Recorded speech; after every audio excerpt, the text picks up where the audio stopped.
Chapters 1289 Reverse Flow Protection Seal, 1290 Truce Between Shadow Sect and Fang Yuan, 1291 Huge Assets, 1292 Attitude Goose Problem. Chapter Start. Chapter 1289 Reverse Flow Protection Seal. कुछ पाल बाद Fang yuan ने अपनी एड़ी खोली और उस killer move को एक बार फिर एक्टिवेट कर दिया। इस बार रिवर्स फ्लो रिवर के पानी का एक हिस्सा उसके इशारे पर नाच उठा, जिससे जबरदस्त लहरें उठने लगी। सभी इमोर्टल्स के चेहरे के रंग उड़ गए, यहां तक कि ओल्ड एंसेस्टर ज़ूहू के अटैक्स भी रुक गए। लेकिन अगले हाइपाल ओल्ड एंसेस्टर ज़ूहू जोर से चिल्लाया और पहले से भी ज्यादा ताकतवर हमले करने लगा। ये बहुत मुश्किल है, क्योंकि मैंने अलग अलग टाइप के बहुत सारे गू वॉर्म्स ऐड किए हैं, इसलिए कई प्रॉब्लम्स आ रही हैं। लेकिन यही मेरी लिमिट है। इसका एक सिंपल वर्जन बनाने के लिए या तो मुझे सालों तक कैलकुलेशन करनी पड़ेगी या फिर अपने अटेनमेंट लेवल के बढ़ने का इंतजार करना होगा। फैंग युआन जानता था कि इस मिरियड सेल्फ सेकंड स्टाइल में बहुत ज्यादा गू वॉर्म्स शामिल थे। ये बहुत ज्यादा कॉम्प्लेक्स था और इसमें हैंडल करने के लिए कई इश्यूज थे। जब फैंग युआन प्रोग्रेस की मुश्किलों पर अफसोस कर रहा था, तब बाकी गू इमोर्टल्स हैरानी से भर गए थे।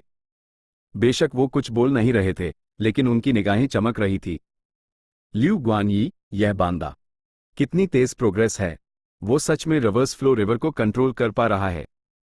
यकीन नहीं होता, ये इंसान भी है या नहीं। इतने कम टाइम में इतनी प्रोग्रेस कैसे कर सकता है कोई? नहीं, ऐसा हो ही नहीं सकता कि वो कामयाब हो जाए। भला इतने कम वक्त में वो एक इमोर्टल किलर मूव कैसे बना सकता है? बिना किसी शक के फैंग युआन की तेजी से होती तरक्की ने इन इमोर्टल्स के कॉमन सेंस को तोड़कर रख दिया था। उन्होंने कभी किसी को इतने कम समय में एक इमोर्टल किलर मूव बनाते और एक्सपेरिमेंटेशन के जरिए इतनी तेजी से इंप्रूवमेंट करते नहीं देखा था। लेकिन अभी वो ये सब अपनी ऊँग से लाइव देख रहे थे। फैंग युआन लगा रहा। ओल्ड एंसेस्टर ज़ूहू और dog tail life extending ferret माओली क्यू ने अनजाने में ही अपनी अटैकिंग पावर बढ़ा दी। लेकिन रिवर्स फ्लो रिवर बहुत विशाल थी। उनके लगातार हमलों के बाद भी वो पूरी नदी का 5% से भी कम इस्तेमाल कर पाए थे। एक बार और उठो। फैंग युआन का एक्सप्रेशन एकदम सीरियस था। उसने हवा में अपने नीचे बहती नदी की तरफ हाथ बढ़ाया और पुकारा। इस बार पूरी की पूरी रिवर्स फ्लो रिवर पर असर हुआ। ये ऐसा था जैसे कोई लंबा सा ड्रैगन अपनी नींद से जाग गया हो। उसने आज़ादी से अपने पूरे जिस्म को अंगदाई लेना शुरू कर दिया। ये कैसे हो सकता है? कोई अनजाने में ही चिल्ला उठा। पूरी रिवर्स फ्लो रिवर एक उठते हुए ड्रैगन की तरह आसमान में उड़ने लगी, जैसे पांचों रीजन्स और 9 आसमानों में घूमने के लिए तैयार हो। ख्याली पुलाव। ओल्ड एंसेस्टर ज़ूहू चिल्लाया। उसने अपने हाथों से वार किया और एक बर्फीली रोशनी रिवर्स फ्लो रिवर की तरफ छूट गई। रिवर्स फ्लो रिवर से टकराकर वो रोशनी रिफ्लेक्ट हो गई। बर्फीली रोशनी जैसे एक आईने से टकरा गई हो। वो सीधे उसकी तरफ वापस आ गई और पलक झपकते ही आसपास का पूरा विशाल घास का मैदान एक बर्फीली प्लेन में बदल गया। हर तरफ ठंडक फैल गई। आसमान से बर्फ गिरने लगी। टेम्परेचर नीचे गिर रहा था। तेज हवाएं चलने लगी। ऐसा लगा जैसे पूरी दुनिया का रंग ही बदल गया हो। ये थी एक रैंक 8 की ताकत। फैंग युआन भी शॉक हुए बिना ना रह सका। वो रिवर्स फ्लो रिवर में थोड़ी देर के लिए सेफ था और बाकी गू इमोर्टल्स को उनके रैंक 8 एग्जिस्टेंसेस ने बचा रखा था। यिंगवुजी के माथे पर ठंडा पसीना आ गया।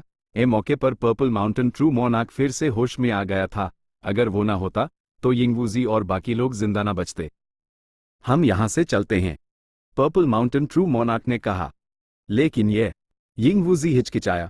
लेकिन पर्पल माउंटेन ट्रू मोनार्क ने अपना हाथ हिलाया और रोशनी के कई रिंग्स बन गए, जिन्होंने यिंगवुजी और उसके ग्रुप को पकड़कर आसमान की तरफ भेज दिया। सोचो तो, शैडो सेक्ट सबसे पहले पीछे हटने वाला था। पर्पल माउंटेन ट्रू मोनार्क बिना कुछ कहे तेजी से निकल गया। वहां मौजूद गू इमोर्टल्स हैरान रह गए। लॉर्ड, वो सॉवरन इमोर्टल एपर्चर। यिंगवुजी परेशान था। उसने पर्पल माउंटेन ट्रू मोनार्क को मैसेज भेजा।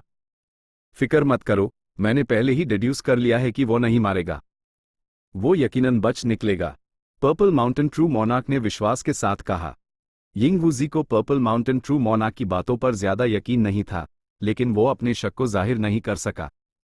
लेकिन अगले हाइपाल उसने देखा कि पूरी रिवर्स फ्लो रिवर एक चमकदार नीली रोशनी में चमकने लगी है।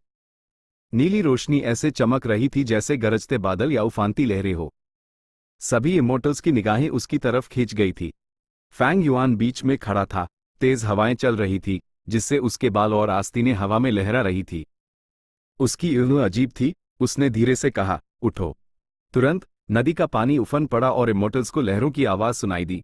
ये हजारों आदमियों के दहाड़ने जैसी थी। सीन एकदम जबरदस्त और शानदार था। उसके फौरन बाद नीली रोशनी कंडेंस हुई, रिवर्स फ्लो रिवर सिकुड़ गई और एक पाल में एक छोटा सा डॉट बन गई। वो विशाल रिवर्स फ्लो रिवर गायब हो गई। वो सिकुड़कर फैंग युआन की तरफ आई और एक हल्के नीले रंग के रोब में बदल गई। इस लंबे रोब की चौड़ी आस्तीनें थी, ये बर्फ की तरह सफेद था। रोब की सतह पर धीरे धीरे बीता पानी था। ये बिल्कुल वैसा ही दिख रहा था जैसा पहले रिवर्स फ्लो रिवर का था। इतना ही नहीं, सफेद रोब की सतह पर हल्की सी धुंध भी छाई हुई थी। वहां एक गहरी नीली रोशनी की पट्टी भी थी, जो वेवी और कर्वी थी, एक लंबे साश की तरह, जो फैंग युआन के हाथों, गर्दन के पीछे और फिर कमर के गिर्द लिपटी हुई थी। Immortal killer move, myriad self second style, reverse flow protection seal, इस पाल सफलता से एक्टिवेट हो चुका था। वो कामयाब हो गया? नामुमकिन। उसने सच में रिवर्स फ्लो रिवर का इस्तेमाल करके इतने कम टाइम में एक नया इमॉर्टल किलर मूव बना लिया। ये देखकर इमॉर्टल्स के मुंह खुले के खुले रह गए। ओल्ड एंसेस्टर ज़ूहू गुस्से से घूर रहा था। मैं इस पर यकीन करने से इनकार करता हूं। उसने अपने हाथों से फैंग युआन की दिशा में वार किया। तुरंत एक बर्फीली रोशनी जबरदस्त स्पीड से फैंग युआन की तरफ छूट गई।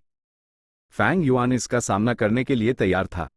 बर्फीली रोशनी उसके जिस्म पर पड़ी, लेकिन रिवर्स फ्लो प्रोटेक्शन सील ने यूज पूरी तरह से रोक लिया। रिवर्स फ्लो प्रोटेक्शन सील चमका और वो डरावनी बर्फीली रोशनी अपने बनाने वाले ओल्ड एंसेस्टर ज़ूहू की तरफ रिफ्लेक्ट हो गई। कामयाब।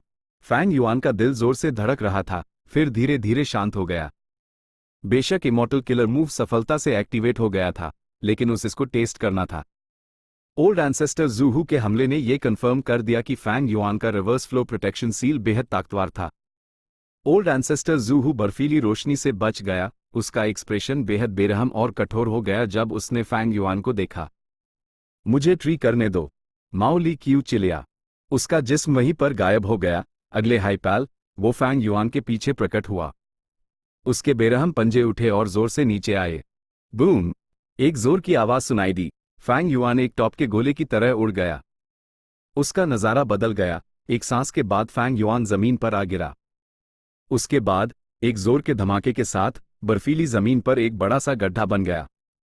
सबकी निगाहों के सामने फैंग युआन धीरे धीरे यूएस गहरे गड्ढे में खड़ा हुआ। वो एक्सप्रेशनलेस था और उसका जिस्म बिल्कुल ठीक था। उसकी स्किन पर एक खरोंच तक नहीं थी। रिवर्स फ्लो प्रोटेक्शन सील एक बर्फ सफेद रोब और नीले साश में बदल चुका था। इसमें लगभग कोई बदलाव नहीं था, लेकिन रोब की सतह पर जो धुंध थी वो काफी हद तक कम हो गई थी। अगर कोई ध्यान से देखता तो सफेद रोब धूल की एक परत से ढाका हुआ लग रहा था। अब वो पहले जैसा चमकदार नहीं था। माओ ली क्यू ने फैंग युआन को देखा और फिर अपने पंजों को। उसका दाहिना पंजा खून से लथपथ था। उसका मांस अब दिख रहा था। फैंग युआन को कोई चोट नहीं आई, जबकि माओ ली क्यू काफी बुरी तरह जख्मी हो गया था। गैस्प! वहां मौजूद गू इमॉर्टल से आवाजें सुनाई दे रही थी। ये कैसा इमॉर्टल किलर मूव है? यहां तक कि माओ ली क्यू को भी नुकसान उठाना पड़ा। ये देखकर बी चेन टियन की ईंट भी तेजी से फड़कने लगी। उसने सच में कर दिखाया। ब्लैक एक्सट्रेमिटी के पास शब्द नहीं थे। उसका चेहरा पूरी तरह से हैरान था। एक इमेमोरियल डेसोलेट बीस्ट का फिजिकल अटैक भी रिफ्लेक्ट हो गया। ओल्ड एंसेस्टर ज़ूहू ने गहरी चिंता से सोचा, ये कैसे हो सकता है?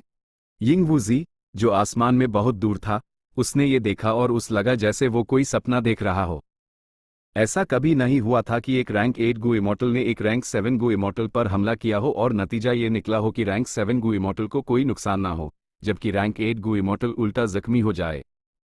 रैंक 8 और रैंक 7, पहले वाला हमेशा दूसरे पर हावी रहता था। पिछले कुछ हजार सालों में फंगजू गेहाई एक लौटा ऐसा अजीब इंसान था जिसके पास जबरदस्त टैलेंट था। वो बेजोड़ था और रैंक 8 एग्जिस्टेंसेस से लड़ सकता था।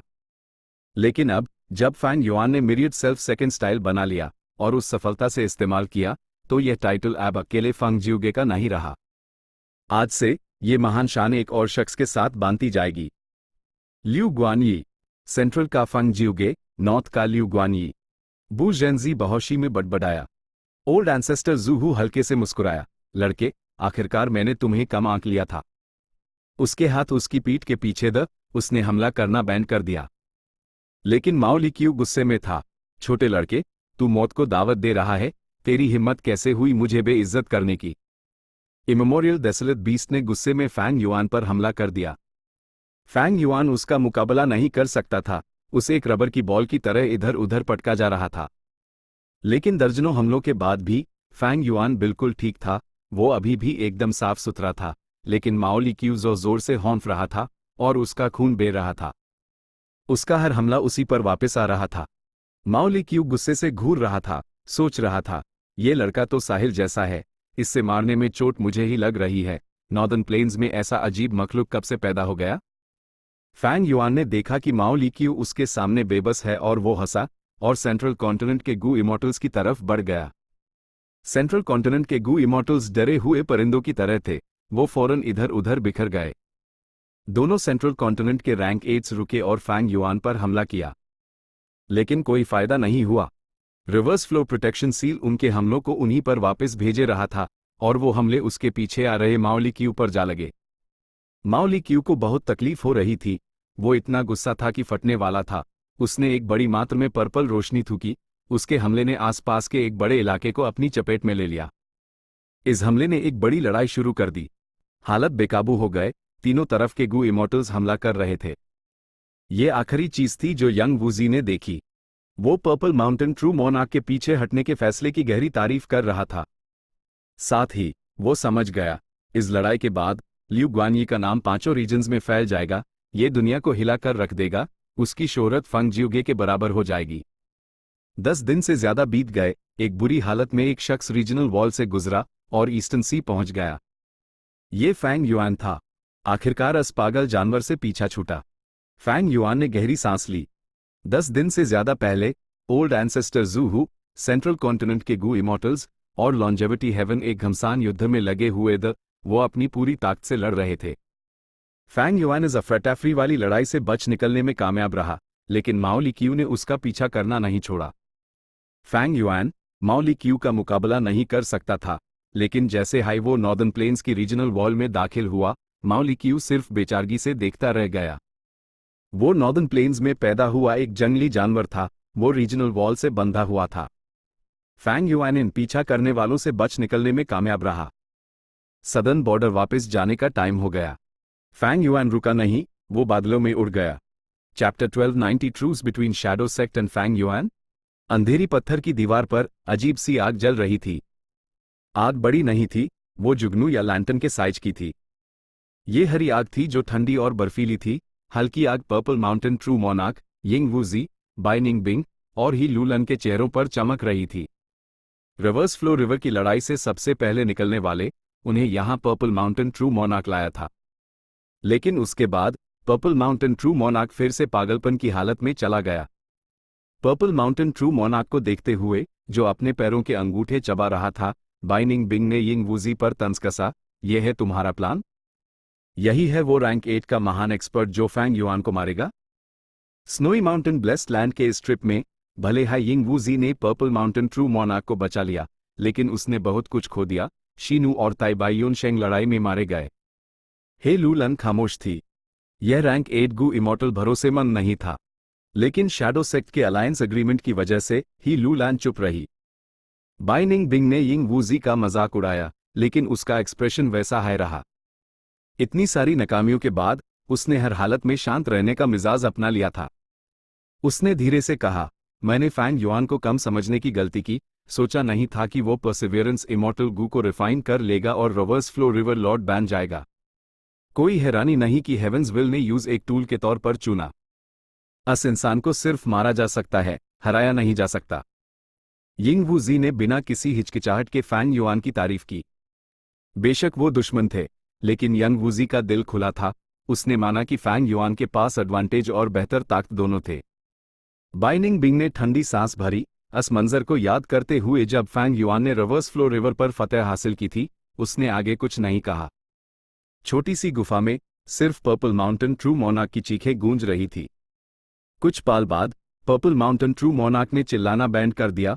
उसका छोटा सा जिस्म कांपा और फिर वो शांति से खड़ा हो गया।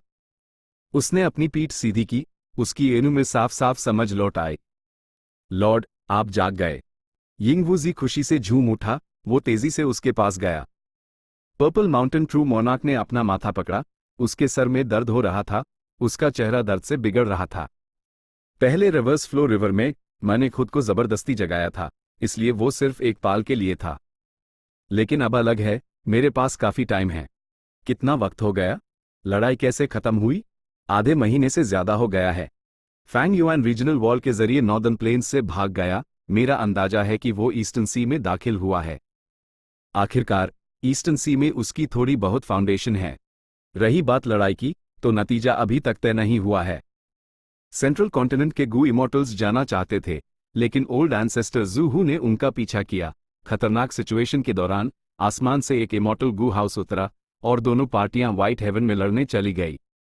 यिंग वू जी ने जवाब दिया। पर्पल माउंटेन ट्रू मोनार्क ने सर हिलाया।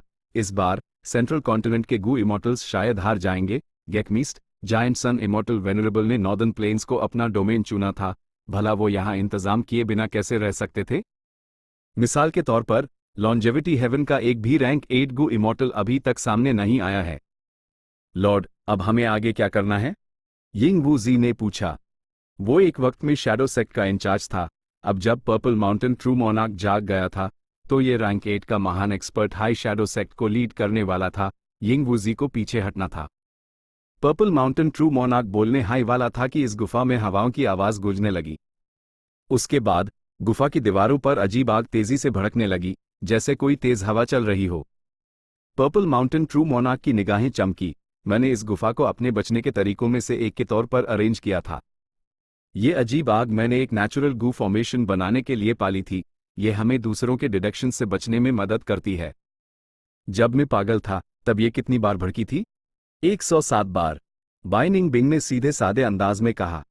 मुझे डर है कि इसमें फैंग युआन के डिडक्शंस भी शामिल हैं। उसका investigative killer move luck path की गहराइयों का इस्तेमाल कर सकता है और हमारी लोकेशन ढूंढ सकता है। यहां तक कि इमोर्टल एपर्चर के अंदर भी हम उससे छुप नहीं सकते। यिंग वू जी ने गंभीरता से कहा। पर्पल माउंटेन ट्रू मोनार्क ने सर हिलाया।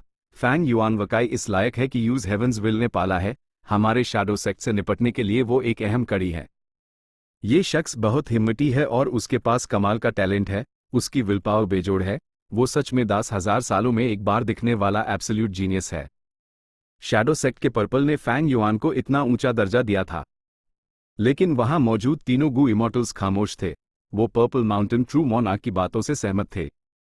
पर्पल माउंटेन ट्रू मोनार्क ने आगे कहा, और अब हमारा प्लान है फैंग युआन के साथ सुलह करना। ये चौंका देने वाले शब्द थे। क्या सुलह? यिंग वू जी और बाकी सब हैरान रह गए। क्या ये बहुत अजीब है? पर्पल माउंटेन ट्रू मोनार्क ने तीनों को देखा। वो मौजूदा हालत से पूरी तरह वाकिफ था। जब वो जागा, तो यिंग वू जी ने इंफॉर्मेशन पाथ के तरीकों का इस्तेमाल करके पर्पल माउंटेन ट्रू मोनार्क को वो सब कुछ बता दिया था जो वो जानता था। तुम सब अभी बहुत यंग हो, तुम बहुत कम जानते हो। हमारा सबसे बड़ा दुश्मन अब फैंग युआन नहीं बल्कि हेवनली कोर्ट है। पर्पल माउंटेन ट्रू मोनार्क ने अपना सर हिलाया, यिंग वू जी को देखते हुए। क्या तुम्हें लगता है कि हमारे में बॉडी की आत्मा को बचाना आसान है? सदर्न बॉर्डर के सुपर गू फॉर्मेशन और यूएस विशाल ड्रीम रेल्म के अलावा, मैं तुम्हें यकीन दिला सकता हूं कि जब हम हमला करेंगे, तो हेवनली कोर्ट बीच में आएगा। जैसे ये टियन माउंटेन पर उन्होंने हेवन ओवरसीइंग टावर का इस्तेमाल किया और हमारे प्लान को नाकाम करने की कोशिश की। या जैसे इस बार, जब वो मां होंग यो को बचाने के लिए स्नोई माउंटेन ब्लेस्ड लैंड गए। यिंग वू जी का चेहरा गंभीर था। लॉर्ड, मैंने इस बारे में पहले सोचा था, लेकिन हमारा में बॉडी बहुत बड़े खतरे में है। वो ड्रीम रेल्म में फंसा हुआ है और उसके जरिए खत्म हो रहा है, इसलिए मैं इतना बेचैन था। यही वजह है कि हमें फैंग युआन के साथ कोऑपरेट करने की जरूरत है। पर्पल माउंटेन ट्रू मोनार्क ने जोड़ा। पहली बात, फैंग युआन की ताकत पहले से हाई असाधारण हो चुकी है। वो अकेला immortal killer move high rank 8 गो इमोर्टल्स का सामना कर सकता है। दूसरी बात, फैंग युआन एक पूरा अदरवर्ल्डली डेमन है। उसका नाम डेमन जजमेंट बोर्ड पर है, और वो हेवनली कोर्ट का कॉमन दुश्मन है। आखिरी बात, कोऑपरेट करना हम दोनों के लिए एक विन विन सिचुएशन है। हमारे शैडो सेक्ट के पास कल्टिवेशन रिसोर्सेज का भंडार है, जबकि उसके पास सपनों को सुझाने का किलर मूव है। वो इस विशाल ड्रीम रेल्म को जीतने और हमारे में बॉडी की आत्मा को बचाने में हमारी मदद कर सकता है। यिंग वू जी ने गहरी चिंता से सोचा। उसने अपनी पर्सनल फीलिंग्स को एक तरफ रखा और इसकी संभावना पर गौर करने की कोशिश की। लेकिन जल्द ही उसने अपनी चिंता जाहिर की। फैंग युआन बहुत चालक और जालिम है। वो हमें एक बड़ा खतरा मानता है। वो हम सबको खत्म करना चाहता है। ए फ्लैट जब वो रिवर्स फ्लो रिवर लॉर्ड बन गया है तो वो पहले से हाई रैंक 8 एग्जिस्टेंसेस का मुकाबला कर सकता है। हमें सपनों को सुझाने के तरीकों की सख्त जरूरत है, जबकि यूज कल्टिवेशन रिसोर्सेज की इतनी जल्दी जरूरत नहीं है। हमारे लिए कोऑपरेट करना मुश्किल है। पर्पल माउंटेन ट्रू मोनार्क ने सर हिलाया।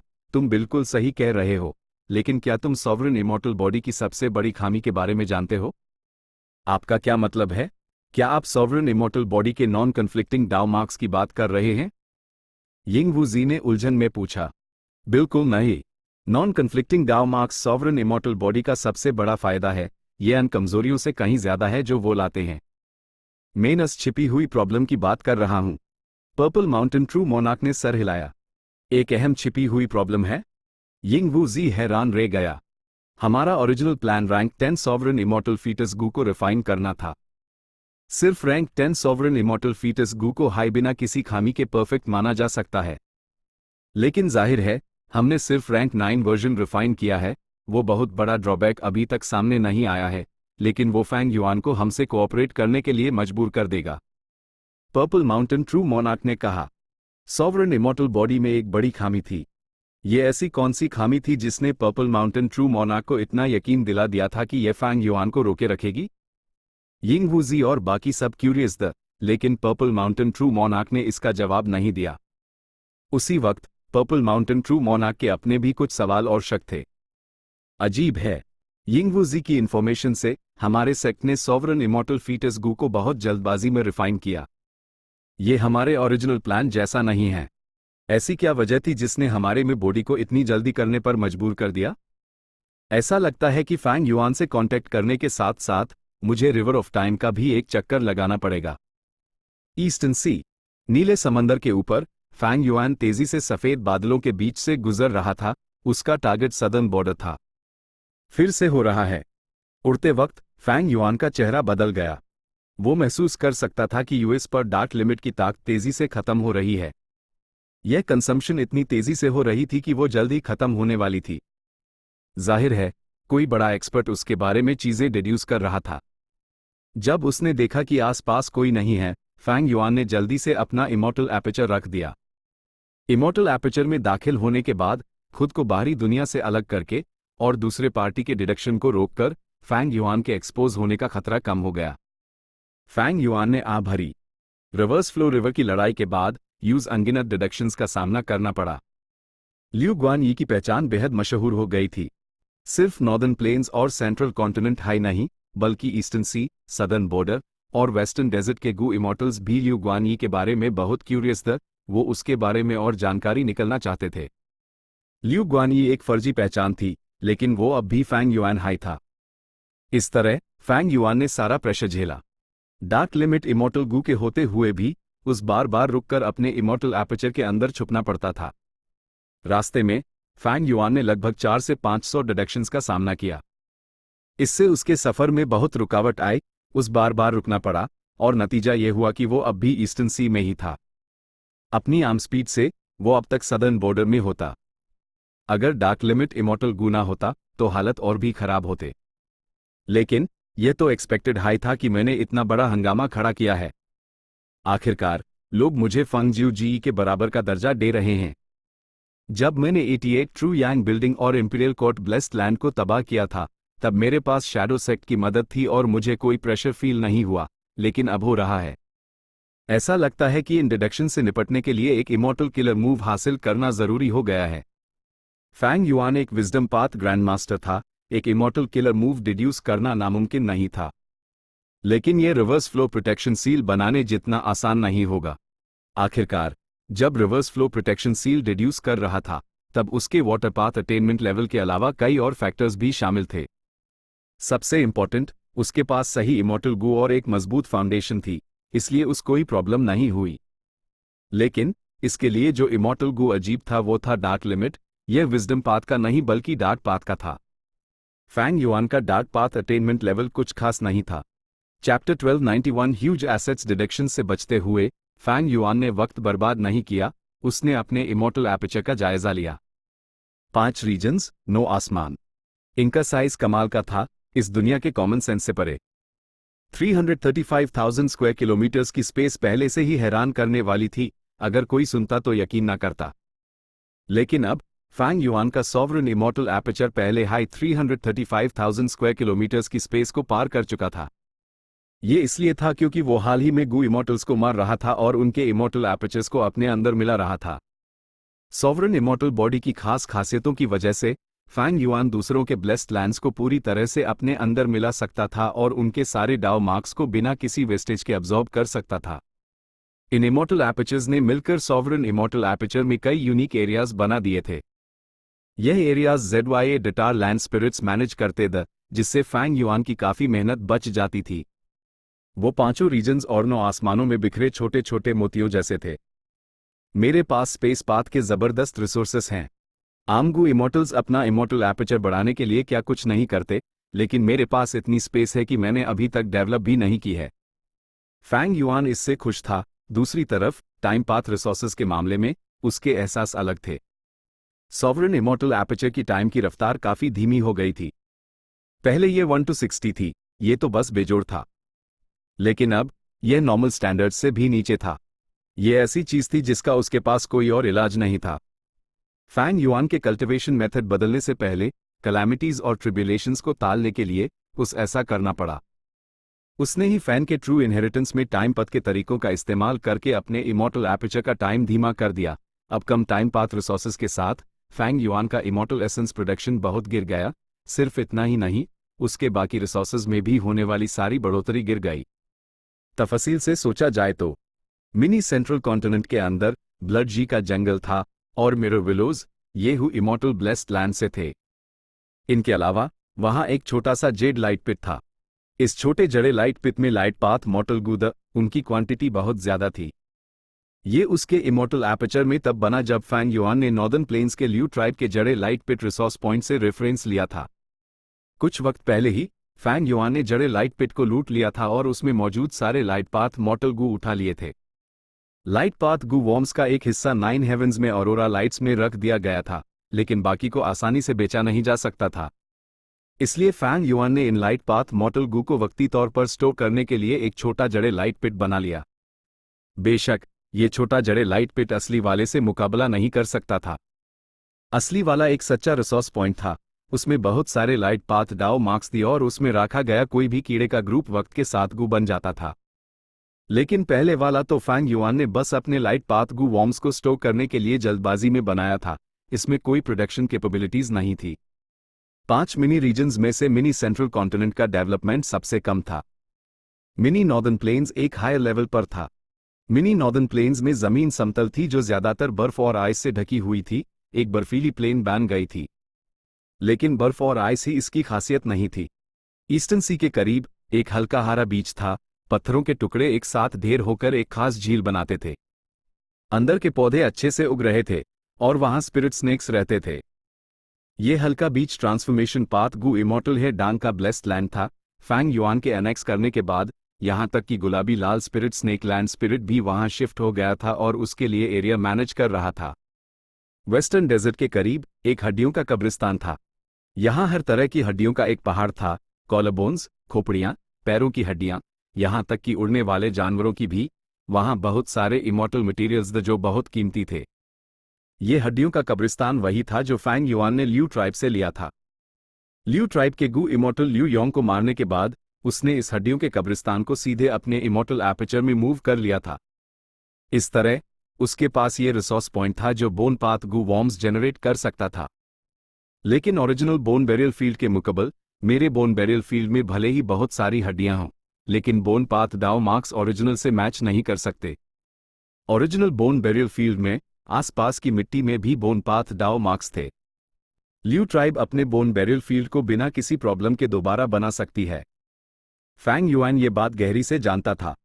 बेशक फैंग युआन पहले हाई इस बोन बेरियल फील्ड का 80% हिस्सा ले चुका था। सबसे कीमती चीज ये हड्डियां ही थी। बचा हुआ 20% मिट्टी का इलाका था। ल्यू ट्राइब अपने बोन बेरियल फील्ड को दोबारा बना सकती थी, लेकिन पहले जैसा स्केल हासिल करने के लिए उन्हें बहुत सारे रिसोर्सेज खर्च करने पड़ेंगे। और सेंट्रल कॉन्टिनेंट के करीब ये एक हल्की घास का मैदान था जिसमें हर तरह के जंगली फूल और घास थी। ZYA डेटार, ब्लड सिकल ग्रास और रेड एक्स फ्लावर्स थे। ये भी हु इमोर्टल ब्लेस्ड लैंड से थे। ये GHAS का मैदान बहुत बड़ा था, है डोंग ब्लेस्ड लैंड से भी बड़ा। यहाँ कुछ पिंक फ्लावर रैबिट्स, लोमड़ियों के group, water wolf groups, earth skin boar groups, poison beard wolf groups और दूसरे जानवर थे। वहाँ एक शार्क फिन वुल्फ और एक desolate beast giant horn sheep भी थी। वो इस GHAS के मैदान में रह रहे थे। मिनी वेस्टर्न डेजर्ट का टेम्परेचर सबसे ज्यादा था, क्योंकि ZYA डेटार फायर पाथ डाउ मार्क्स यहाँ आए कत्थे द मिट्टी रेतीली थी। यहाँ 3 मेन रिसोर्स पॉइंट्स थे। पहला था एरी फायर ड्रैगन पाइथन के ठिकाने, एक खास इलाके में उनकी बहुत बड़ी संख्या थी। दूसरा था सैंड गर्ल सॉइल बीच। ये सैंड गर्ल सॉइल प्रोड्यूस करता था। सैंड गर्ल सॉइल एक गू मटेरियल था, यह कनेक्ट लक इमोर्टल गू का खाना भी था। लेकिन फैंग युआन के पास ऐप कनेक्ट लक इमोर्टल गू नहीं था। सैंड गर्ल सॉइल ऐप एक रिसोर्स था जिसे बेचकर Fang Yuan immortal essence stones कमा सकता था। सैंड गर्ल सॉइल के बीच में वर्ल्डली सैंड गुल का मारा हुआ अंडा था। वो दरारों से भरा था, अस पर कई छोटे छोटे छेड़ दी, जिससे ट्रांसपेरेंट अंडे का सफेद हिस्सा धीरे धीरे दरारों से बह रहा था। इस अंडे में लाइफ एसेंस का इस्तेमाल करके कोई भी आम रेत को सैंड गर्ल सॉइल में बदल सकता था। तीसरा था सदा हुआ काला दलदल। ये तब बना था जब फैंग युआन ट्रिब्यूलेशन से गुजर रहा था। यह डार्क पाथ डाउ मार्क्स से भरा था। फैंग युआन ने इसे पहले हाई मॉडिफाई करके डार्क पाथ गू वर्म रिसोर्स पॉइंट बना लिया था, लेकिन क्योंकि यह अभी अभी बना था, इसका प्रोडक्शन कम था। इन 3 रिसोर्स पॉइंट्स के अलावा वहां 2 ब्लेस्ड लैंड्स थे।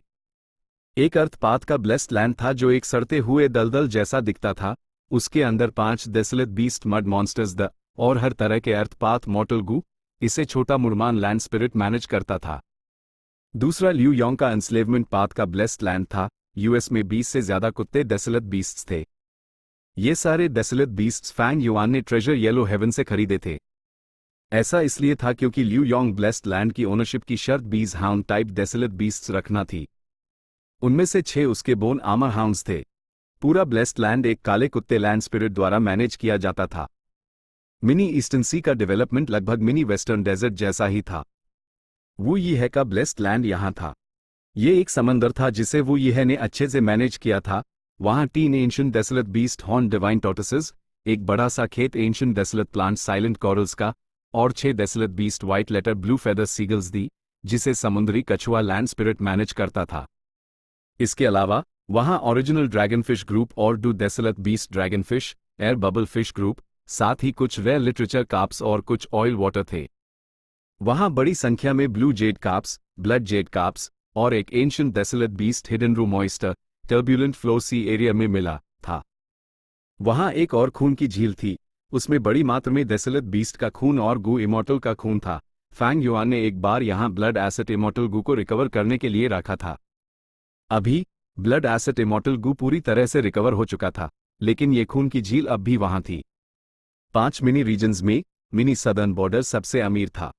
5 light mountain, immortal succession mountain, heaven ceiling mountain और दूसरे कुल मिलाकर 10 से ज्यादा पहाड़ यहां थे। स्टैलेक्टाइट गुफा, रिग्रेटफुल स्पाइडर ग्रुप, कुछ रॉक में, म्यूजिकल ट्रीज का एक बड़ा जंगल, चाय की धराएं और की डेथ बर्ड्स का गाना। वहां एक बिकम ड्रैगन माउंट था। फैंग युआन ने पुलिंग माउंटेन इमोर्टल गू का इस्तेमाल करके यूज नॉर्दर्न प्लेन्स से अपने इमोर्टल एपर्चर में मूव कर लिया था। और 9 आसमानों में मिनी ऑरेंज हेवन में ऑरोरा लाइट्स का एक छोटा सा मैदान था। अरोरा लाइट्स में बहुत सारे तैरते हुए फ्लोइंग लाइट फ्रूट्स था, और क्योंकि उसने जड़े लाइट पिट से बहुत सारे लाइट पाथ गू वॉर्म्स हासिल किए थे, अरोरा लाइट्स और फ्लोइंग लाइट फ्रूट्स का स्केल अपने ओरिजिनल फाउंडेशन पर काफी बढ़ गया था। और मिनी येलो हेवन में एक छोटा सा गोल्ड फ्रैगमेंट करंट था। मिनी अजूर हेवन में बहुत सारी पिल अजूर इंसेंस थी। यह चेंज सोल इमोर्टल गू का खाना था। वहां एक हेवनली क्रिस्टल स्टोरेज पूल था। यही फैन ग्रोटो हेवन से आया था और अभी इसका कोई इस्तेमाल नहीं था। मिनी ब्लैक हेवन में वॉकिंग मीट ट्री था। मिनी व्हाइट हेवन में multi coloured Overlord flowers, 3 ancient remnant heavenly dogs, एक एंशिएंट ईगल हाउंड और 7 डेसोलेट बीस्ट ईगल हाउंड्स थे।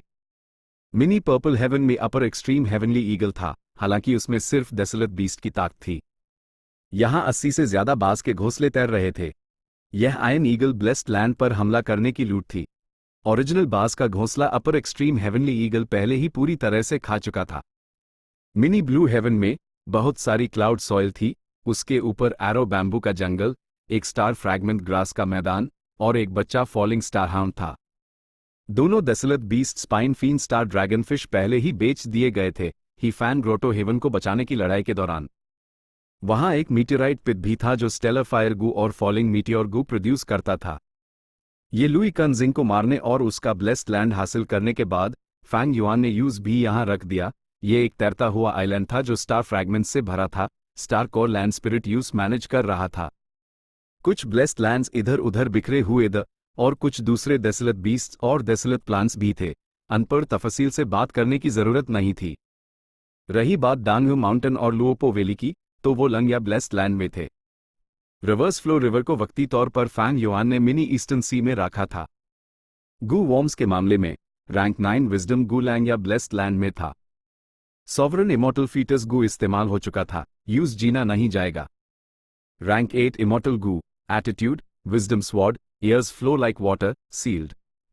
Rank 7 immortal Gu, sword eyebrows, wave sword, flying sword, sword escape, calamity beckoning, छूडू के पास, ear, after, dragon breath, affection, perseverance. Rank 6 immortal Gu, unravel mystery, women's heart, blood acid, dark limit, dog shit luck, change form, strength qi, self strength, flying bear strength, pulling mountain, pulling water, landscape as before, man as before, star eyes, spring autumn cicada, इसमें heavens will है, immortal zombie body मुस्टो है, bone spike, perceivable Dao. Mortal Gu हर तरह के उन्हें छोड़ दिया जाएगा। हे चेंग का डार्क एरो इमॉर्टल गू खुद ही फट गया था, फैंग युआन को वो नहीं मिला। कैदियों के मामले में वहां फैंग जेंग, लैंग या ब्लेस्ड लैंड में ही चेंग, पूरा जिस्म, माहोंग यू की आत्मा, लिu योंग की आत्मा, ये लुई कंजिंग की आत्मा थी। रही बात शीनू की आत्मा की, तो फैंग युआन को वो नहीं मिली।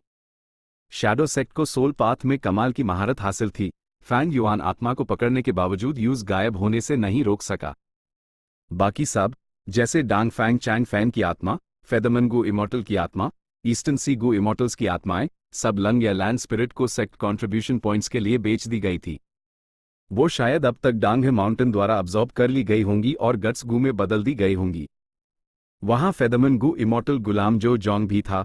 यूज फैंग युआन ने एक और प्लान सेटअप करने के लिए वेस्टर्न डेजर्ट भेजे दिया था। जबरदस्त दौलत, यह फैंग युआन का मौजूदा पोर्टफोलियो था। ये कोई बड़ा चढ़ाकर कहने वाली बात नहीं थी। कुल मिलाकर भले ही वो रैंक 7 था, वो एसेट्स के मामले में आम रैंक 8 गू इमॉर्टल्स को पूरी टक्कर दे सकता था। सिर्फ वो हेवन एंड अर्थ के सक्लूडेड डोमेन्स हाई बेहद कीमती थे और उसके गू वॉर्म्स बहुत सारे थे। उनकी संख्या हैरान करने वाली थी। गू इमॉर्टल हे फैन को देखो, वो एक रैंक 8 गू इमॉर्टल था। उसके पास कितने इमॉर्टल गू थे? लेकिन बहुत सारे इमॉर्टल गू उन्हें खिलाने की प्रॉब्लम पैदा कर देते हैं। फैंग युआन अभी भी इस स्टेज पर था, अपने इमॉर्टल गू के लिए खाना मुहैया करने की कोशिश कर रहा था। रैंक 6 और 7 के इमॉर्टल गू तो लगभग ठीक थे। प्रॉब्लम एटीट्यूड गू और विजडम स्वॉर्ड इमॉर्टल गू की थी। ये दोनों रैंक 8 के इमॉर्टल गू थे। नया परसिवियरेंस गू जो उसने हासिल किया था वो रिवर्स फ्लो रिवर का पानी पीता था। फैंग युआन यूज आसानी से खिला सकता था।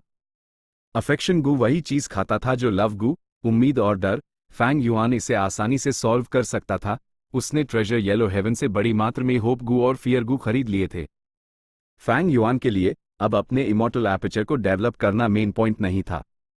जब तक वो गू इमॉर्टल्स को मारता रहेगा और उनके इमॉर्टल एपर्चर्स को अपने अंदर मिलता रहेगा, उसके इमॉर्टल एपर्चर की फाउंडेशन बढ़ती रहेगी। वो इमॉर्टल एसेंस की कमी की समस्या का सामना कर रहा था। यिंग वू जी और उसके ग्रुप का पीछा करते हुए रिवर्स फ्लो रिवर की लड़ाई और माओली क्यू से बच निकलने में फैंग युआन ने बहुत सारा इमॉर्टल एसेंस खर्च किया। इससे उसके रेड डेट इमॉर्टल एसेंस का स्टोरेज एक क्रिटिकल लेवल तक गिर गया। शुरू में मेरे टाइम पाथ रिसोर्सेज के साथ टाइम की रफ्तार तेज थी। मेरा इमॉर्टल एपर्चर बहुत सारा red date immortal essence produce करता था। लेकिन अपने टाइम पथ के तरीकों का इस्तेमाल करने के बाद इमॉर्टल एपर्चर का टाइम पांचों रीजन्स के टाइम के करीब है। मैं अपना इमॉर्टल एसेंस सिर्फ ट्रांजैक्शंस के जरिए ही भर सकता हूं। रिवर्स फ्लो प्रोटेक्शन सील गू इमॉर्टल की बहुत सारी मेंटल एनर्जी और इमॉर्टल एसेंस का इस्तेमाल करता था। शुक्र है फैंग युआन अब एक रैंक 7 गू इमॉर्टल था। अगर वो अब भी ग्रीन ग्रेप इमॉर्टल एसेंस इस्तेमाल कर रहा होता तो वो खत्म हो चुका होता। रेड डेट इमॉर्टल एसेंस के बिना फैंग युआन को ज्यादा कॉन्फिडेंस नहीं था। आराम करते वक्त उसने सारे डेसोलेट बीस्ट के लाशों को ट्रेजर येलो हेवन में बेच दिया। यह डेसोलेट बीस्ट के लाश हाई क्वांटिटी के इमॉर्टल मटेरियल्स थे। फैंग युआन ने इन डेसोलेट बीस्ट ग्रुप्स का सफाया कर दिया था जब वो अर्थ ट्रेंच में यंग वूजी का पीछा कर रहा था। उनमें से एक ग्रुप नाइटमेयर डेमोनिक कोर्स का था। अगर ये dream path immortal materials treasure yellow heaven में बेचे जाते तो एक बड़ा हंगामा खड़ा हो जाता, बहुत सारे गू इमॉर्टल्स उनके लिए लड़ते। लेकिन फैंग युआन ने इन सारे नाइटमेयर डेमोनिक कोल्ट के लाशों को अपने पास रखा, उनका उसके पास बेहतर इस्तेमाल था। थोड़ी देर आराम करने के बाद उसने कई ट्रांजैक्शंस किए। ट्रेजर येलो हेवन की ट्रांजैक्शन फीस काटने के बाद फैंग युआन ने बहुत सारे इमॉर्टल एसेंस स्टोन्स कमाए। एक इमॉर्टल एसेंस स्टोन एक ग्रीन ग्रेप इमॉर्टल एसेंस के दाने में बदल सकता था। फैंग युआन एक रैंक 7 गू इमॉर्टल था, सो इमॉर्टल एसेंस स्टोन्स का इस्तेमाल करने से एक रेड डेट इमॉर्टल एसेंस का दाना बनता था। जब वो अपने रेड डेट इमॉर्टल एसेंस का स्टॉकपाइल भर रहा था तब उस कुछ इन्फॉर्मेशन मिली। ये 6th हेयर का खत है। फैंग युआन को अजीब लगा।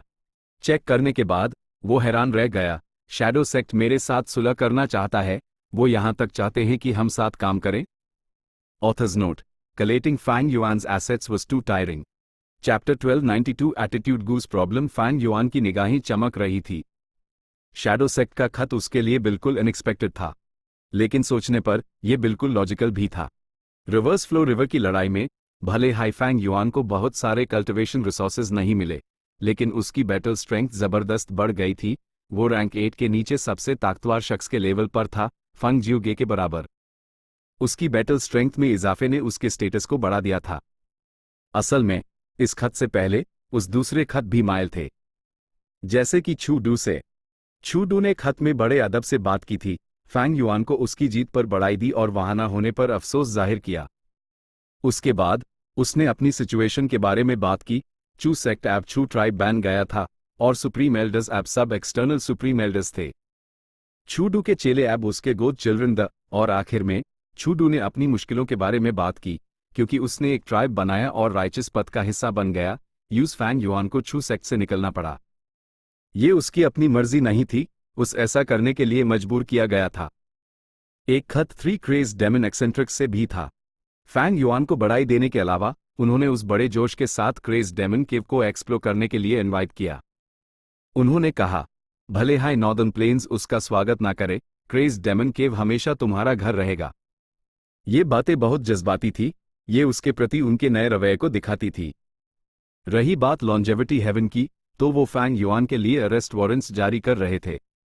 आखिरकार उसने मा होंगयू को मारा था। हालांकि लियू ट्राइब और ये लुई ट्राइब जो पहले फैंग युआन का पीछा कर रहे थे, शांत हो गए थे। फैंग युआन की बैटल स्ट्रेंथ ने उन्हें पूरी तरह से हिलाकर रख दिया था। उन्होंने जल्दी से अपने मेंबर्स को वापस बुला लिया जो उस ढूंढने निकले थे। उल्टा उन्हें डर था कि फैंग युआन उनसे बदला लेगा। आखिरकार फैंग युआन की ताकत अब नॉर्दर्न प्लेन्स में बेहद मशहूर थी, छू डू से कहीं ज्यादा। और अब शैडो सेक्ट ने कोऑपरेशन के लिए खत भेजा है।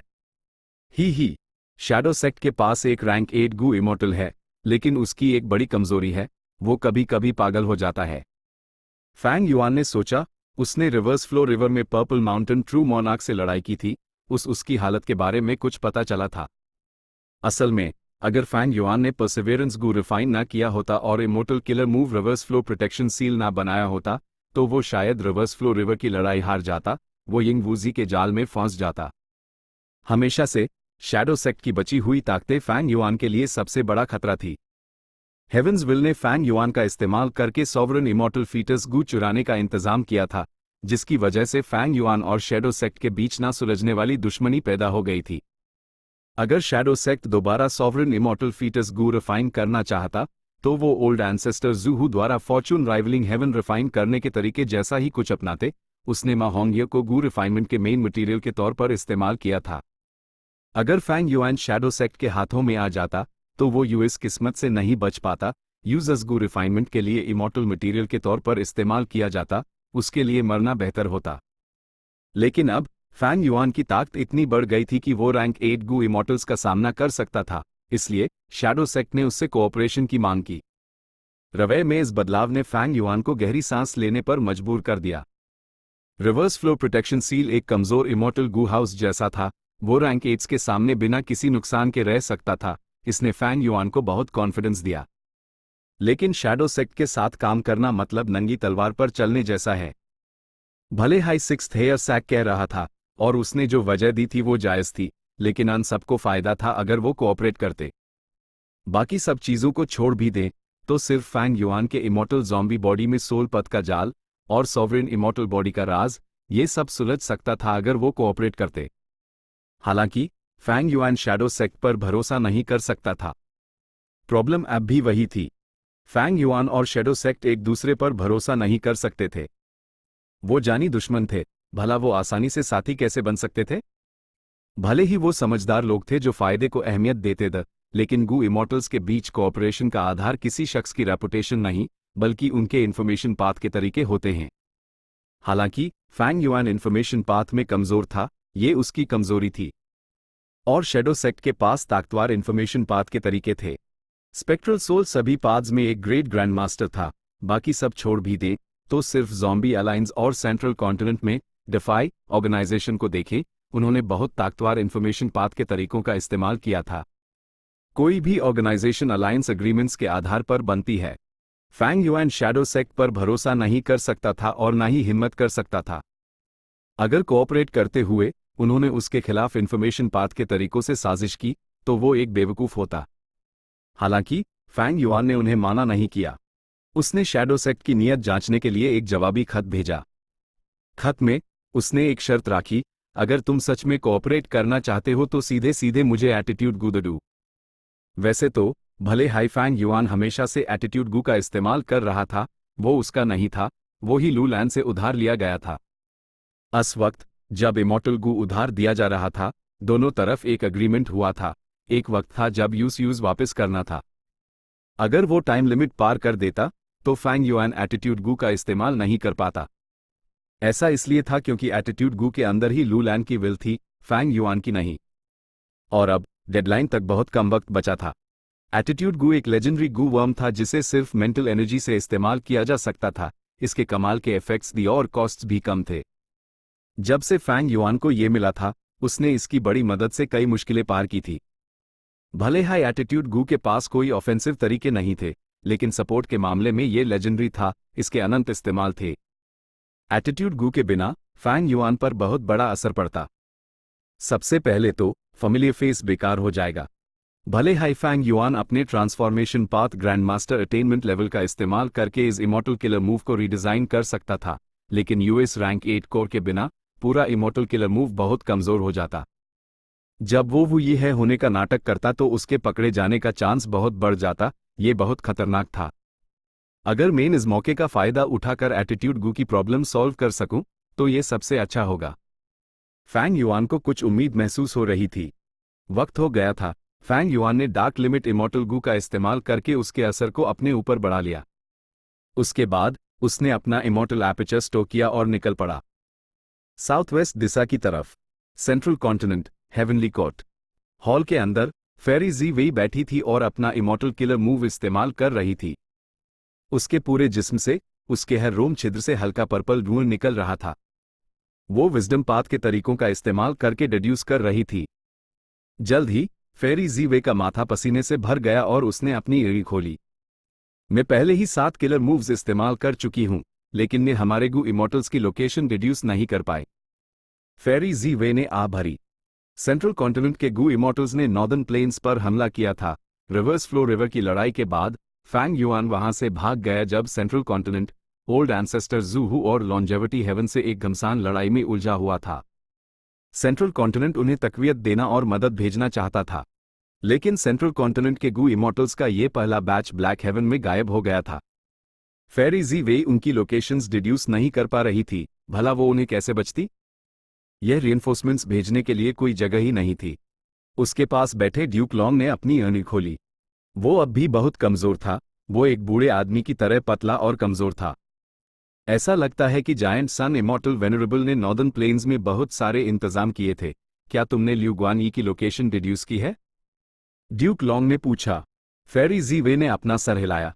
ऐसा लगता है कि उसके पास विजडम पाथ के डिडक्शन से बचने के लिए डिफेंसिव तरीके हैं, लेकिन वो ज्यादा मजबूत नहीं है। हालांकि हम उसके बारे में बहुत कम जानते हैं। अगर हमारे पास कुछ अहम जानकारी होती तो वो हमारे सामने एक्सपोज हो जाता। ड्यूक लॉन्ग ने ये सुना और सर हिलाया। कुछ देर बाद उसने कहा, तो ऐसा ही सही, हमारे गु इमोर्टल्स की लोकेशन 7 हाई ल्यू गुआन यी को डिड्यूस करना जारी रखो। और हाँ, मुझे हिडन ड्रैगन केव भेजे दो। ईस्टर्न सी।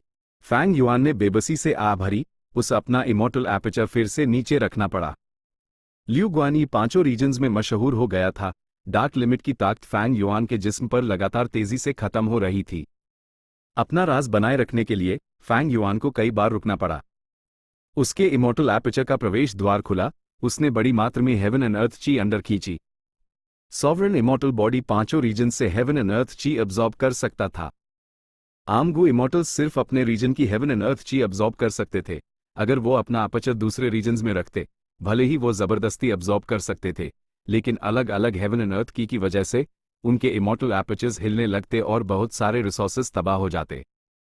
अभी सॉवरन इमोर्टल एपर्चर में बहुत सारे रिसोर्सेज दी, 7 हाई डेसोलेट बीस्ट्स और एंशिएंट डेसोलेट बीस्ट्स भी। हर बार जब वो हेवन एंड अर्थ ची अब्सॉर्ब करता, हंगामा बहुत बड़ा होता, जैसे कोई तूफान आ गया हो। खासकर जब उसने रिवर्स फ्लो रिवर हासिल की, इस secluded domain of heaven and earth का इमोर्टल एपर्चर पर भारी बोझ था। Chapter and.